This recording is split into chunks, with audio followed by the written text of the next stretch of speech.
Entonces, pones en modo presentación. Buenos días. Bueno, les vamos a presentar la actividad 4.2 del grupo 2 sobre los grafos de secuencias de capacidades de las tareas de aprendizaje. Para abordar esta presentación, primero mostraremos uno de los grafos de secuencias de capacidades que creamos, específicamente el de la tarea La Papa, donde describiremos los errores y ayudas. Luego, mostraremos los ajustes que realizamos en las tareas de aprendizaje, teniendo en cuenta pues lo más relevante para esta actividad. Finalmente, presentaremos la revisión de la información previa del análisis cognitivo más importante. Recordemos que el objetivo 1 es encontrar los puntos críticos de la función cúbica a partir de su primera derivada, clasificarlos y comunicar su respuesta utilizando el lenguaje matemático. La tarea que quisimos presentar es la tarea de La Papa. Recordemos que en esta tarea se presenta un periodo de tiempo durante el cual se recogieron muestras. Se presenta también la gráfica de la razón a la que cambia la concentración de potasio en la hoja de papa y que el requerimiento es encontrar en qué momentos y de qué forma se varían los tiempos de concentración de potasio en la hoja.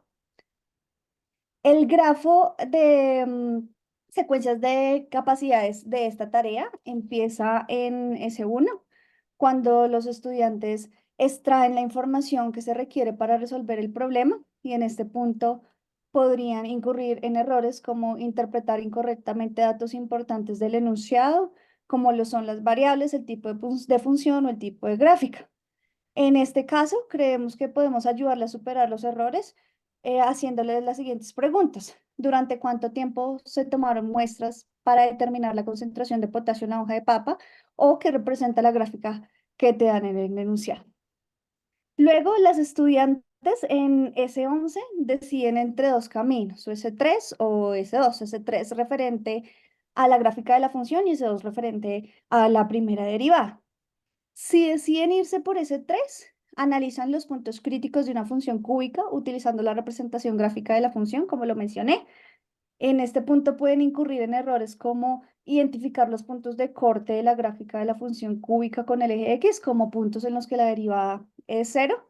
Y como ayuda para superar este error, proponemos preguntarles si la concentración puede tomar un valor máximo o mínimo y no ser cero en ningún momento del periodo de toma de muestras.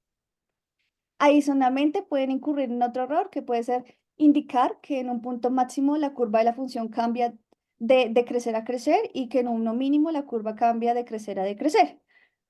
Como ayuda, creemos que podemos solicitarle a las estudiantes utilizar su dedo índice para recorrer la función e indicar en qué momentos deja de subir la curva para empezar a bajar o lo contrario.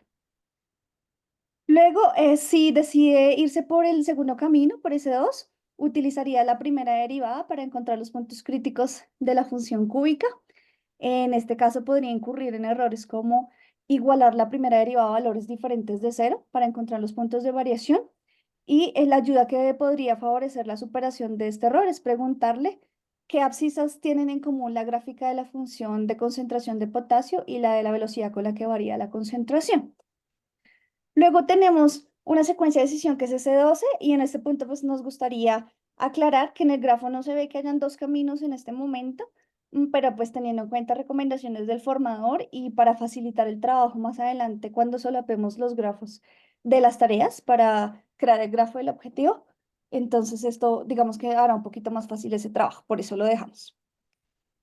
Si como no tenemos en este tipo de tarea, no tenemos la expresión simbólica, el estudiante se iría por ese 5, que es justificar la clasificación de los puntos críticos de una función cúbica utilizando la gráfica de su derivada.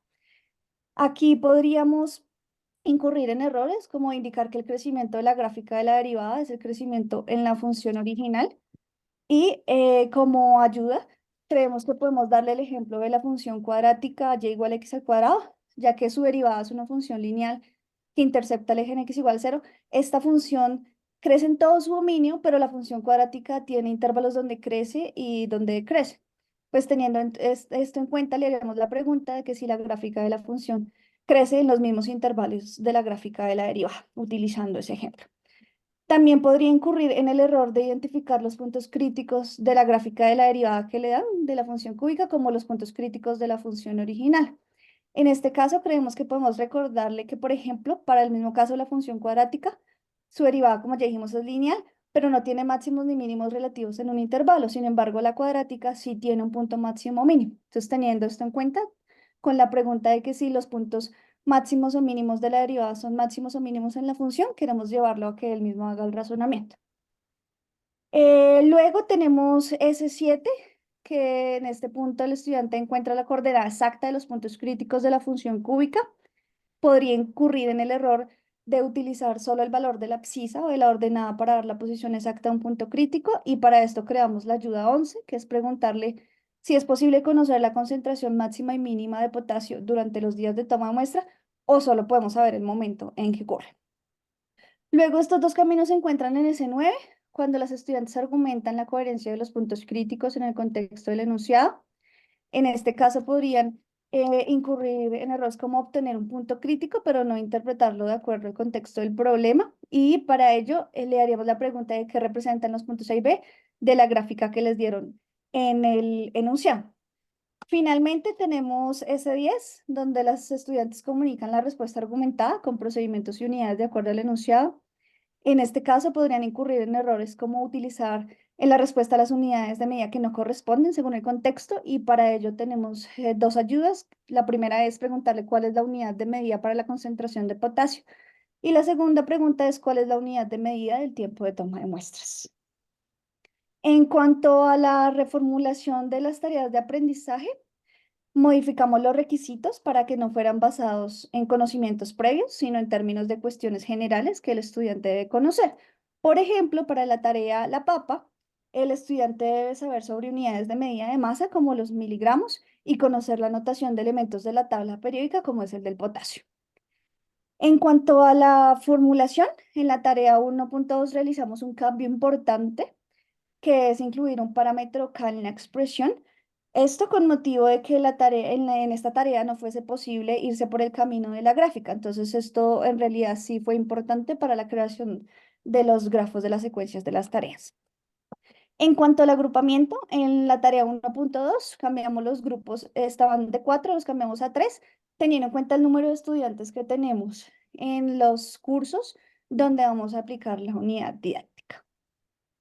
En cuanto a la revisión de la información previa del análisis cognitivo, agregamos 4 errores. Esto con motivo de que nos dimos cuenta que cuando estábamos resolviendo las tareas teníamos todas las capacidades, pero había nuevos errores que se podían generar. Por ejemplo, el error 78 de indicar que las ordenadas de la posición de las raíces de la derivada son las mismas ordenadas de los puntos críticos de la función original. Entonces, como estos errores son importantes y fueron vitales para la creación de los grafos, decidimos presentarlos. Muchas gracias.